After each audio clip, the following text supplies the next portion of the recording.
Sadate kirazira gutuka abakuru, ariko sinibaza ukuntu Sadate nk'umuntu w'icyubahiro, nk'umuntu twubaha, nk'umuntu twagakwiye kwigiraho nk'abatoya, tukavuga tuti Sadate afite aho yigejeje, reka natwe urubyiruko tubashe gukorana umwete tugere wenda nk'aha Sadate. Sinzi niba tuzajya tuvuga ati reka natwe tugerageze duhatanire gutukana nka Sadate. Amafaranga wayakuye muri rubanda ye kugukura muri rubanda, wayahawe n'abantu ye kukwaka abantu. Ibitekerezo bya Dr. Rusa bipimirwa ku rwego rwa Afurika, ntago bipimirwa mu Rwanda, ntago bipimirwa mu gihugu kimwe. Ko witereka se ukadutangariza amamiliyoni utunze, amazu utunze, amamodokari n'amasaha, kuki utari kwitereka nawe ngo ugabe iyo mipaka nk'uko uyizi by'ukuri, noneho tuvuge ngo big up Sadate? Ntago ibyo ari byo, ntago ibyo ari byo.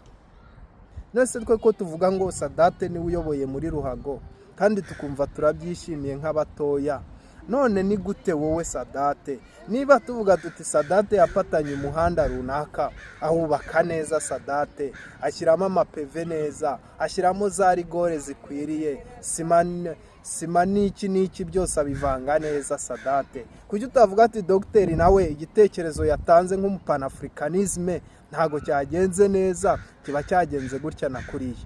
Aho rero naho ndakubujije, uyu mutima wa gitindi ntuwugumane Sadate, uzigenzure, ukazirikana ibyo uvuze, ukazirikana ibyo ugiye gutwitinga.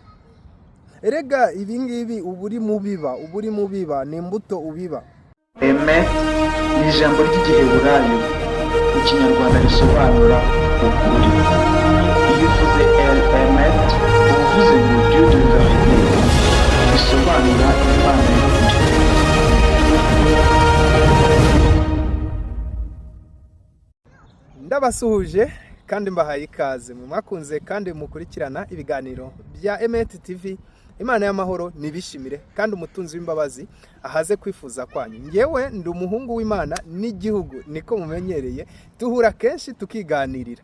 Ntago mwari mumenyereye mu buryo mugiye kumbonamo uno munsi cyangwa se kuri ino saha, kuko nje mbabaye cyane, nje mbabaye kandi mbabajwe n'umuntu witwa Munyakazi Sadate.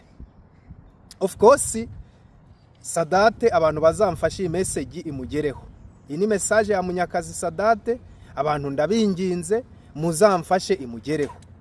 Sadate uri umunyamafaranga, turabizi, igihugu cyose kirabizi, nta munyarwanda utazi ko Munyakazi Sadate ufite amafaranga.